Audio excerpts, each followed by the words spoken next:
교회에는 절기가 있습니다. 여러분 잘 아시는 부활절이 있고요. 그 다음에 성탄절이 있고요. 그 외에는 추수감사절 등등 이런 것이 있습니다. 그런데 절기의 모든 핵심은 예수님이십니다. 성탄절은 예수님의 탄생에 관한 절기고요. 고난주간은 예수님의 죽음에 관한 절기입니다. 부활절은 예수님께서 죽음에서 다시 사신 것을 기념하는 절기입니다. 그 절기를 왜 우리가 지킬까요? 그 지키는 까닭은 가끔 우리의 기억력이 부족하기 때문에 그 절기를 지킴으로 잊어버렸던 예수님을 다시금 새롭게 깨닫고 생각하기 위함인 것입니다. 그래서 신약에 보면 아주 유명한 말이 나옵니다. 예수님을 깊이 생각하라. 또 예수님을 기억하라. 믿음의 주요 온전한 이인 주 예수 그리스도를 바라보라. 그의 말을 들어라. 이렇게 성경은 예수님에게로 돌아갈 것을 우리에게 요청하고 있습니다. 그 까닭이 있습니다. 신앙생활을 하다가 보면 본질이 아닌 차선의 것들은 많이 생각나는데 예수님을 제외할 때가 많습니다. 그러고 나면 신앙의 핵심을 잃어버리고 기쁨도 상실합니다. 여러분 12 제자와 예수님께서 만찬을 하신 최후의 만찬이라는 그림 아실 거예요. 화가가 그 그림을 그려놓고 아무에게도 보여주지 않은 상태에서 가장 가까운 친구, 같은 화가인 친구한테 그 그림을 보여주면서 이 그림에서 가장 인상적으로 다가오는 것은 무엇이냐고 물었다고 합니다. 그때 그 친구가 아유 저 예수님의 손을 좀 봐. 그 손에 들려있는 저 술잔을 좀 봐. 너무나 표현이 뛰어나잖아. 그 말을 들은 화가가 붓을 들고 올라가서 예수님의 손에 있는 술잔을 지워버리고 아니야 나는 술잔을 보기를 원하지 않아. 이 속에 있는 예수님을 보기를 원해 라고 했다고 합니다. 오늘도 우리는 본문을 통해서 예수님 누구신가를 다시 한번 되새기도록 하겠습니다. 예수님은 누구실까요? 첫째로 죄인을 구원하러 오신 구원자이십니다. 본문 11절에 보면 중요한 지명이 두 개가 나옵니다. 예수께서 예루살렘으로 가실 때에 사마리아와 갈릴리 사이로 지나가셨다라고 되어 있습니다. 여러분도 성경을 아시는 분들은 이 두 지명의 특징을 아실 것입니다. 사마리아는 아시리아 사람들과 혼혈된 민족으로 구약성경 39권 가운데 모세 오경만 성경으로 믿는 이단 종교입니다. 그래서 그들은 종교적으로 외면당했고 혈통적으로 외면당한 사람들이었습니다. 또 갈릴리는 악한 사람들이 모인 곳으로 유명한 장소였습니다. 예수님께서 처음에 어떤 사람에게 소개를 받으실 때 나다나엘이라는 사람은 갈릴리에서 선한 것이 나올 수 있느냐고 반문했을 정도로 갈릴리는 천대받는 동네였습니다. 그런데 예수님은 의도적으로 예루살렘으로 가는 직행 코스를 버리시고 사마리아와 갈릴리 사이에 있는 외로운 한 고을을 향하여 다가가셨습니다. 그 마을은 더 심각한 문제를 가진 사람들이 격리 수용된 곳입니다. 나병 환자들, 한센치 병에 걸린 사람들, 문둥병에 걸린 사람들은 주거지에서 쫓겨나 격리된 장소에 살게 됐는데 그곳이 갈릴리와 사마리아 사이에 있는 한 동네입니다. 예수님께서 예루살렘으로 내려가시는 길 중에 가장 조건이 좋지 못한 그 길을 의도적으로 택한 까닭은 주께서 이 땅에 오신 목적을 보여줍니다. 예수님은 우리 인생을 구원하기 위해서 오신 분이십니다. 따라서 남들이 가지 않는 길, 다른 사람이 회피하는 길, 다른 사람들이 대책이 없어 하는 길을 주님은 의도적으로 찾아가셔서 그들에게 구원의 손길을 베풀어 주셨습니다. 사랑하는 교회 여러분, 이 예수님을 우리가 어떻게 하면 될까요? 예수님은 구원을 필요로 하는 사람이 있다면 반드시 찾아가십니다. 여러분도 예수님을 필요합니다. 나는 주가 필요합니다. 나는 구원자가 필요합니다. 이렇게 고백함으로 주님과의 관계가 시작이 될 수 있습니다. 따라서 성도 여러분께 권면합니다. 나는 주가 필요합니다. 나는 주께서 내게 오시기를 원합니다. 라고 마음으로 고백하시고 날마다 영접하는 여러분 되시기를 예수 이름으로 축원합니다. 두 번째로 예수님은 성경의 전문용어로 긍휼이 많은 분이십니다.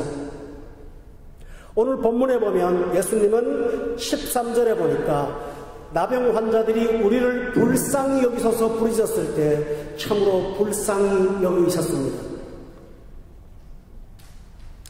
나병 환자를 조금 전 말씀드렸지만 나병 환자를 격리하는 이유는 신체나 질병의 문제보다 우선이 되는 것 하나 있습니다.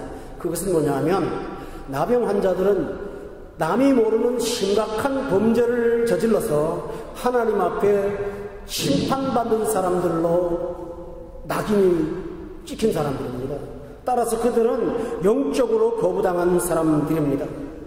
그들에게 율법은 사람들과 멀리 떨어질 것을 명령하고 사람들이 저 근처에서 그들에게 다가오면 소리 지르면서 그들이 가까이 오지 못하도록 하라고 율법으로는 명령되어 있습니다. 그래서 그들은 예수님에게도 멀리 서서 소리를 지르고 가까이 나오지 못했습니다. 세상에는 이렇게 소외된 사람들이 많습니다.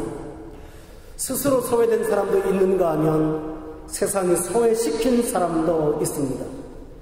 그러나 주님은 그들 중에 부르짖음이 있다면 반드시 찾아가셔서 외면하지 아니하시고 그의 영혼들을 영육으로 구원해 주신다는 사실을 보면서 주님이야말로 정말 긍휼이 많으신 분이라는 사실을 저는 믿습니다. 여러분, 인간이 문제가 생길 때마다 우리가 찾아갈 곳은 유일하게 한 곳밖에 없습니다. 그것은 내게 긍휼을 베풀어 주시는 주 예수 그리스도, 그분만이 내가 갈 곳이라는 사실을 믿고 항상 주를 찾는 데 게을리하지 않기를 예수 이름으로 축원합니다. 세 번째로 예수님은 치유자이십니다. 치료하시는 분이십니다. 오늘 본문 14절에 예수님은 그들의 요청을 들으시고 이렇게 말씀하셨습니다. 가서 제사장들에게 너희 몸을 보이라 하셨더니 그들이 가다가 깨끗함을 받았다라고 되어 있습니다. 먼저 후반절을 보면 가다가 깨끗함을 받았다는 말은 기적에 속하는 것입니다. 과학적으로 설명이 안 되는 내용입니다. 그러나 여기서 우리가 한 가지 알 사실은 주님의 말씀은 능력이 있다는 것입니다. 말씀을 듣고 가다가 깨끗함을 받았습니다. 여러분이 문제를 갖고 교회 오셨습니까? 하나님 말씀 듣고 문 밖에 나가서 집에 가다가 여러분의 삶을 터치하시는 하나님을 만나게 될 줄로 믿습니다. 하나님이 하시는 일입니다. 그러나 예수님은 육체의 치료만으로 해결하지 않습니다.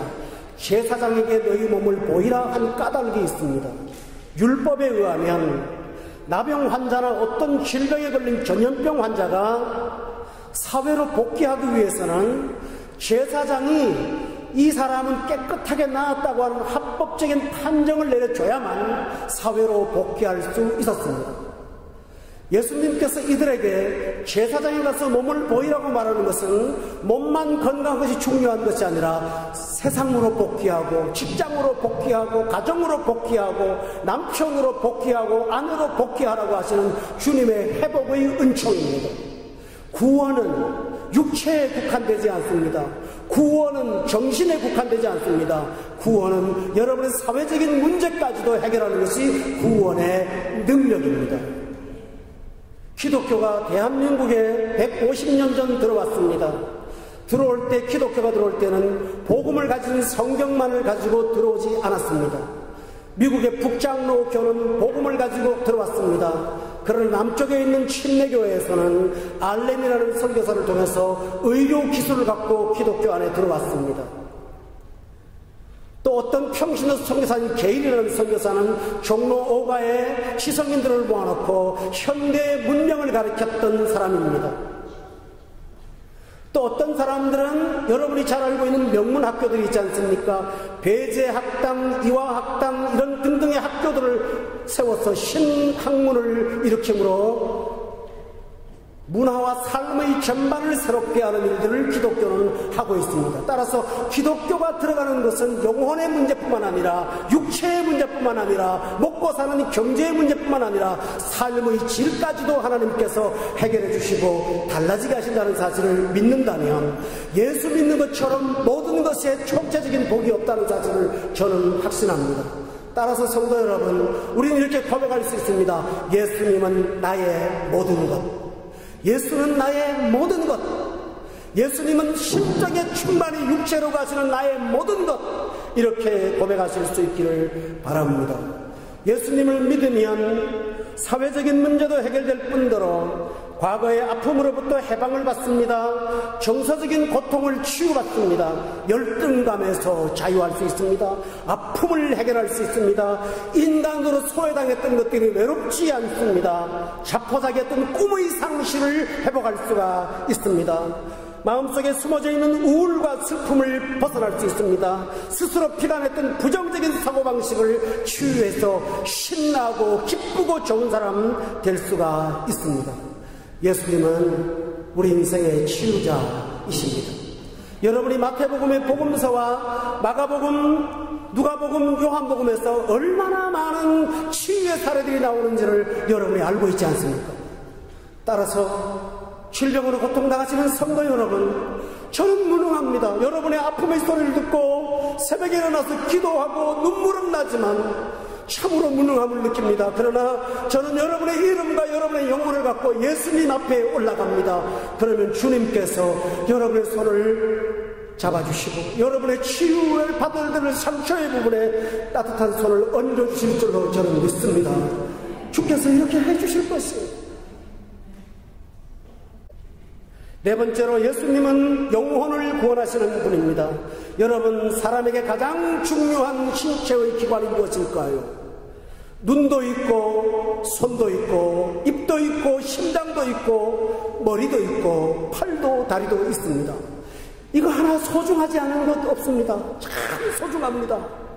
무엇 하나도 빠지면 되지 않습니다. 그런데 사람에게 진짜 중요한 게 있습니다. 이 육신은 아무리 중요해도 어느 날 이 지상에서 떠나야 될 것입니다. 그러나 육체가 담고 있는 영혼이라고 하는 인간의 본질은 죽지도 않고 쇠하지도 않고 사라지지 않습니다. 이 영혼을 구원할 수 있는 것은 이 세상에는 아무데도 없습니다. 학교에서 여러분을 가르치지만 학교의 학문은 이 세상에서 사는 방식을 가르쳐줍니다. 병원이 많이 있지만 그 병원도 정신세계까지는 치유할 수 있지만 영혼의 문제를 치유할 수는 없습니다. 그러나 예수님은 영혼을 담당하십니다. 오늘 본문에 보면 예수님이 고친 나병 환자는 10명이었습니다. 그런데 그 중에 한 사람이 가다가 돌아와서 예수님 앞에 너무 고맙다고 엎드려서 주님을 경배하고 하나님께 영광 돌렸습니다. 그때 예수님께서 그에게 너무 소중한 말씀을 하십니다. 내 믿음이 너를 구원하였도다. 그때 말씀하시는 그 믿음의 구원은 육체를 치료받은 사람에게 한 말이니 육체의 구원을 말하는 것도 아니요, 사회의 복구를 회복시켜 주셨으니 사회적인 복구를 말하는 것도 아니요, 그 믿음의 구원은 바로 영원히 필요한 영혼의 구원인 것입니다. 주께서 우리가 다가오면 인간이 할 수 있는 모든 것들을 해결해 주시는 전능하신 분이라는 사실을 여러분이 기억하신다면 예수님이야말로 나의 모든 것이고 내 모든 필요가 되시고 내 모든 삶의 보화가 되신다는 사실을 우리는 믿을 수가 있습니다. 찬송가에 보면 이런 말 있죠. 주 예수보다도 귀한 것은 없네. 이 세상 부귀와 명예와 바꿀 수 없네. 하나님의 사랑이 얼마나 큰지 하늘을 두루마리로 삼고 바다를 목물을 찍어서 펜을 쓴다 해도 그 사랑을 다 기록할 수 없을 만큼 주님의 영혼의 구원은 놀라운 것입니다. 어느 날 이 땅을 살다가 생을 마감하고 하나님 앞에 나아갔을 때 우리의 영혼의 구원자이신 대장 예수 그리스도께서 우리 앞에 서셔서 저가 나를 믿었노라고 말씀하시면서 우리를 대언해 주실 것입니다. 사랑하는 교회 여러분, 이 예수님을 구원자로 이미 영접하신 분들이라면 더 기뻐하시기를 바라고, 혹시라도 아직도 예수님을 영접하지 못한 분이 있다면 주 예수 그리스도를 구원자로 영접하시기를 주의 이름으로 축원합니다. 어떻게 하면 예수님을 영접할 수 있을까요? 첫째로, 예수님을 영접하려면 예외 없이 해야 될 일이 하나 있습니다. 그것은 예수님을 만나야 합니다. 본문 12절에 보면 나병 환자 10명이 예수님을 분명히 만났다라고 되어 있습니다. 그들은 만났어요. 신약 성경에 보면 예수님을 만나지 않고 구원받은 사람은 없습니다. 성경은 둘 중에 하나가 되어야 된다고 말합니다. 예수님이 우리에게 오시든지 우리가 예수님께로 가든지.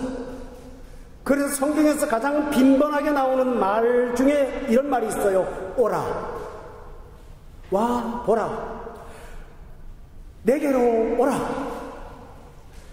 요한복음 6장 37절에 보면 아버지께서 내게 주시는 자는 다 내게로 올 것이요 내게 오는 자는 결코 쫓지 아니하리라고 했습니다. 따라서 여러분이 예수님을 믿고 구원자로 영접하려면 그 예수 그리스도를 만나야 됩니다. 그러면 2000년 전에는 예수님이 육체로 계셨으니 만날 수가 있을 수 있었겠죠. 오늘날은 예수님을 어찌 만납니까? 요한복음 1장에 보면 예수님에 대한 이름이 소개되어 있습니다. 따라합시다. 예수님은 말씀입니다. 태초로부터 계신 말씀이라고 분명히 성경에 기록되어 있으므로 이것은 예수님이 우리를 만나자고 하는 하나의 수단이도 될 수도 있습니다. 따라서 우리는 하나님의 말씀을 들을 때 예수 그리스도를 만나는 것입니다. 믿음은 만남에서 난다고 말하지 않고 바울 사도는 믿음은 들음에서 난다고 분명히 말하지 않았어요? 예수님은 들으면 살아난다고 했잖아요. 따라서 여러분이 믿음의 마음을 가지고 예수 그리스도를 듣기 시작하면 여러분은 예수님을 영으로 말씀으로 만나는 것입니다. 그러므로 성도 여러분, 우리가 할 일은 무엇일까요? 주님 앞에 다가오세요. 말씀을 들으세요. 그러면 구원이 일어납니다. 제가 임종을 맞이하는 성도님들 마지막 예배를 드리는데 나이 많으신 목사님 한 분이 저한테 한 좋은 일을 가르쳐 주셨어요. 권목사, 네 목사님. 임종을 맞이하는 그 어른이 인사불성에 대해서 말을 듣지 못한다 그래도 진지하게 예배를 드리고 말씀을 전하게, 내가 이유를 가르쳐 줄게. 내가 오랫동안 목회 경력 속에 보니까 사람의 의식 중에, 몸의 기능 중에 가장 늦게까지 활동하는 게 귀더라. 다른 건 다 안 돼도 귀가 들리더라. 그래서 움직이더라. 손도 정지하고 발도 정지하고 눈동자도 사라지고 있는 순간이지만 내가 보니 귀가 움직이는 것 같더라. 들리더라.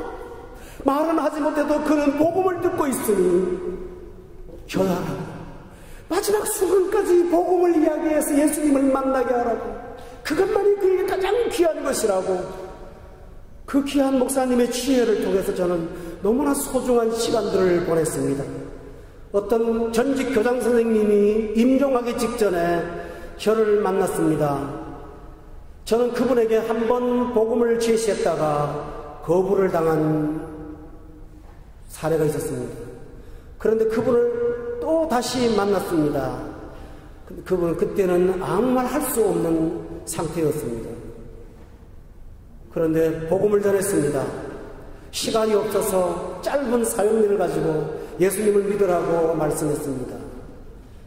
그런데 입술이 움직이고 입술에 근육이 떨리는 것을 보았습니다. 느낌으로 보아 그분은 예수님을 영접하고 있는 것입니다.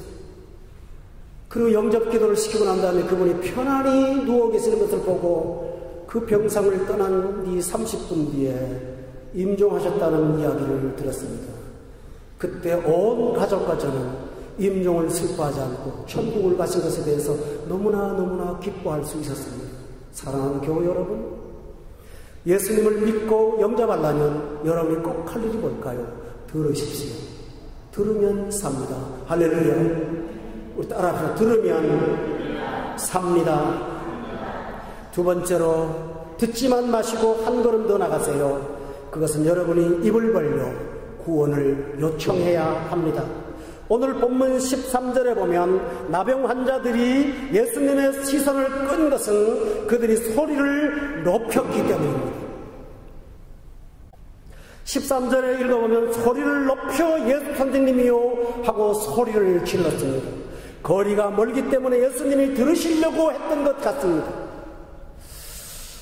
저 옛날에 가수였던 나두심이라는 오랜 가수분이 한 분 계신데요. 이분이 예수님을 영접하고 교회를 다니기 시작했는데 그런 생각이 들었답니다.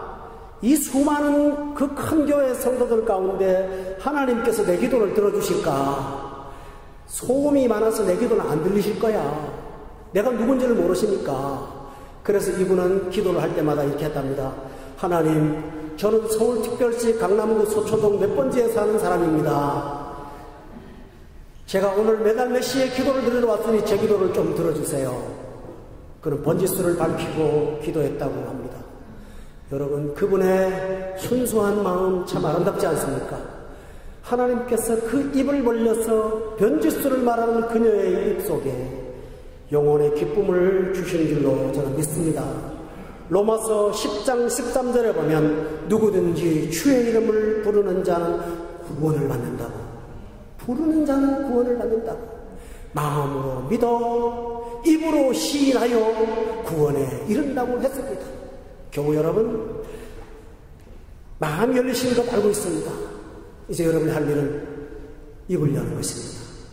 입을 열고 주 예수님을 나의 구원자로 영접합니다. 고백할 때 그 입술의 고백을 하나님께서 들어주실 줄로 저는 믿습니다. 그러나 세 번째가 있습니다. 여러분 이미 구원받은 사람입니다. 그럼에도 불구하고 구원받은 사람에게 나타나는 증거가 있습니다. 10명의 나병 환자 가운데 한 명이 16절에 보면 예수님께 돌아왔어요. 돌아와서 발 아래 엎드렸습니다. 여러분, 월십이라는 영어 단어는 원어상 엎드려서 무릎을 꿇고 절하다라는 뜻입니다. 하나님을, 예수를 믿기 위해서 말씀을 들었던 그가 우리를 불쌍히 여겨달라고 입으로 고백했습니다. 그랬던 그가 예수님을 참으로 알게 되니까 그분의 발 아래 엎드려서 예배자가 된 것입니다. 어떤 분들은 마음으로는 믿어요. 저 알고 있어요. 그런데 입으로 못 믿어요. 제가 왜 못 믿냐고 그랬더니 도대체 이유가 뭐냐고 물어본 적이 있어요. 저는 심각한 이유가 있는 줄 알았더니 아주 재미있는 이유를 하나 말했어요. 뻘쭘해서. 근데 남자의 뻘쭘이 엄청난 장애물입니다. 그게. 입을 고백하면 주께서 들어주시는데요. 그 단계까지 오신 분이 있습니다만은 집에서 예수님을 영접을 했으나 아직도 주께 엎드리지 못하는 분들, 예배자의 자리까지 나오지 못한 분들도 있을 수 있습니다. 예수님은 그 사람들을 방치하지 않습니다. 나병 환자를 온 것을 보면서 예수님이 이렇게 묻습니다. 10명인데 나머지 어디 갔어? 그 9, 그 정반사를 말합니다. 예수님의 말씀을 듣고 치유받고 능력까지 체험한 그 9은 어디 갔냐고, 그 9이 어디 갔냐고 묻고 있습니다. 사랑하는 교우 여러분, 여러분 가운데는 찾아온 나병 환자일 수도 있겠고요. 여러분 중에는 그 9 중에 속한 사람일 수도 있습니다. 주님은 이런 사람 찾으세요. 한 번 은혜를 받고 비침을 맛보고 내세의 은혜를 경험한 이 영혼들이 주께로 돌아와서 예배자가 되기를 원하시면서 주님은 그 9은 지금 어디 있느냐고 묻고 있습니다. 사랑하는 교회 여러분, 여러분이 그 9이십니까? 주님이 찾는 대상이라는 사실을 기억하고 그 찾음에 응답하고 돌아오시기를 바랍니다. 사랑하는 여러분, 여러분이 찾아온 한 명입니까? 그렇다면 돌아오지 않는 그 9을 향하여 찾아가시기를 바랍니다. 사랑하는 교회 여러분에게 9이 되든지 하나가 되든지 소명이 있다는 사실을 기억하고 받은 기회를 소중히 활용해서 사방의 모든 사람이 그 9이 열이 되는 은혜가 우리 모두에게 있으시기를 예수 이름으로 축원합니다. 기도하겠습니다. 하나님 아버지, 우리에게 구원자가 되어주셔서 너무너무 감사합니다. 피조물로도 한계가 있기 때문에 구원자가 필요합니다. 죄인이기 때문에 구원자가 정말 필요합니다. 나를 대신하여 대속을 하시는 구원자가 내게는 너무나 필요합니다. 주님이 누군지를 알고 예수님을 영접하게 도와주세요. 주의 말씀을 듣고자 이 자리까지 나오신 소중한 분들 계십니다. 그러나 아직도 입을 열지 못한 분이 계신다면 그 9을 찾으시는 주님 앞에 가서 입을 열게 도와 주시옵소서. 그래서 우리들 모두 열이 되게 도와주시고 주님 오시는 그날 함께 손잡고 천국 백성 되는 은혜 허락하여 주시옵소서. 예수님의 이름으로 기도하옵나이다. 아멘.